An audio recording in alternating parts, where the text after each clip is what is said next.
Welcome to Reverend Cassandra's weekly YouTube video. Today, this month, we're talking about integrity. And one of the ways I've been thinking about integrity is the idea that you have integrity when how you act in private is how you act in public. And with the physical distancing restrictions, I've been wondering about, church. And how are we bringing church home to the private places of our lives? Well, church means a lot of different things. A big one for Unitarian Universalists is building the beloved community, bringing heaven here on earth. And that is a beautiful way to think about church. Another way I like to think about church is sanctuary. And sanctuary has a couple of different meanings. One is as a place of refuge, and another is as a place of worshiping, of praising that which is holy. It is a place where we love on that we love, that which is holy. And one of the amazing things that happens when we love on that which is beyond us, that which is holy, at the same time, if we're doing it right, I would say it reminds us, it affirms those same qualities that are also within us. As our Universalist ancestors once said, we believe in a loving God and we become a loving people. So it reminds us of all those high ideals: compassion, love, mercy, goodness, beauty that we already have within us.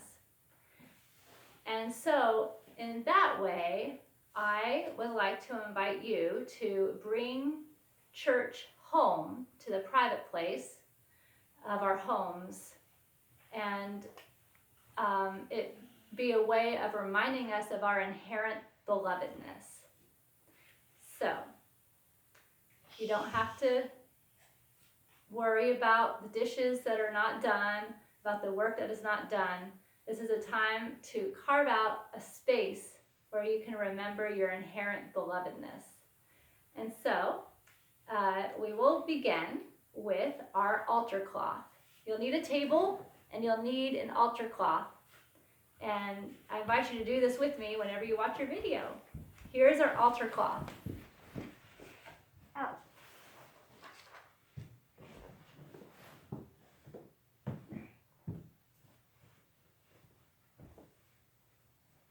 Thank you, altar cloth bearers.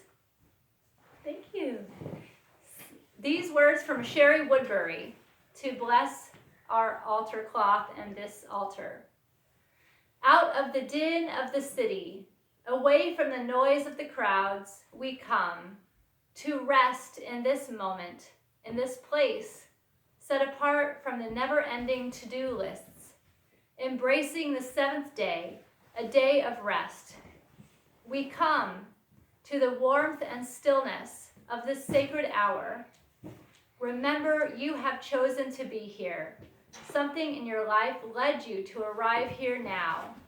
Whatever tasks and cares await you, now for this brief time, simply rest. Allow your soul to be nurtured. Let the waves in your mind and heart gradually subside as you come home to yourself, holy and whole. All right, altar bearers, you're going to be needed for the second one. Ready? Go get it. So the first part, so that's the kind of the foundation of our altar, and the first addition to our altar is strength from the past. So think of a story of a time in your life, in your ancestors' lives, that lifted up a value that can help you right now. And we will have the altar cloth, the strength from the past.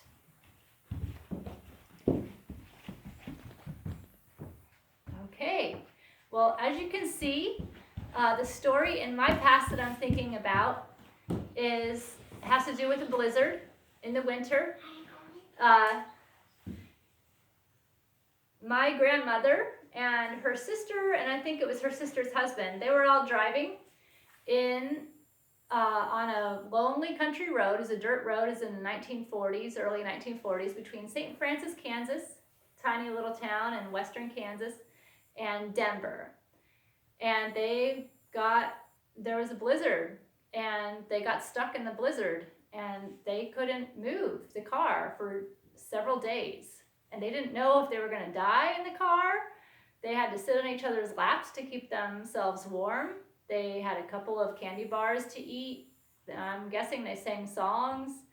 But finally, a plow came along, or some kind of snow removing device, and saved them and took them to a nearby farmhouse where they could be fed and get warm. But that's my story of strength from the past. Okay, we are ready for number 2, which is joy in the present.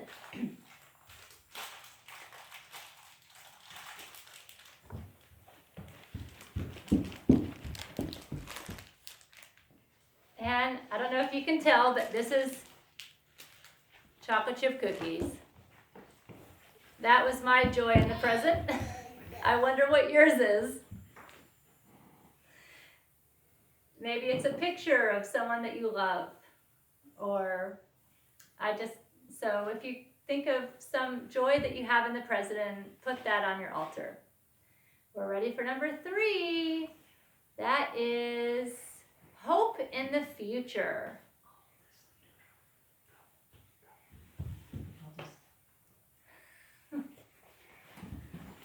Okay, make room. All right. Okay, well, what reminds you of the ever-renewing, the cycles of life, the ever-renewing part of life? It's too dark outside right now, otherwise I would show you my garden. Maybe you have a garden, maybe you like to plant seeds, maybe there's a new babe in your family or extended family, maybe a picture of babies or eggs or seeds. These are flowers, I think, from the farmer's market at Tatnall Square Park, so I thought of that. All right, and last but not least, we have love across time and space. And I thought this one can go right here, that's fine. Claire, would you like to share in the camera what's your favorite stamp? What's that? Blue. Do you like the blue ones? What's this a picture of? No, Francis like this one or this one? Does Francis like that one or that one? This one? Which one do you like? This one. That one? Yeah. These are pictures of race cars. So this is the stamp of choice for Claire. And Francis, what's your stamp of choice? You want to show? You want to go show the camera what your stamp of choice is? It's hard to know where the camera is. Yeah. Right here. Turn it around so they can see. It's a beautiful lampshade. And that's the 1-centers that we put on when we don't have quite enough cents on this stamp, when we mail big packages. So in this time of physical distancing, what helps you to stay connected with those you love? Maybe having a list of names of people that you want to stay connected to. Maybe it's people that you call on the phone, or maybe you like to do the old-fashioned way, like we evidently do, of doing snail mail. So that is our UU altar. I invite you to make one yourself. And I leave you with a blessing from Teresa Soto. In this community, we hold hope close. We don't always know what comes next, but that cannot dissuade us. We don't always know just what to do, but that will not mean that we are lost in the wilderness. We rely on the certainty beneath, the foundation of our values and ethics. We are the people who return to love like a North Star and to the truth that we are greater together than we are alone.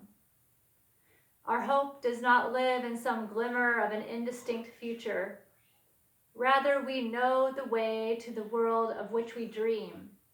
And by covenant and the movement forward of one right action and the next, we know that one day we will arrive home.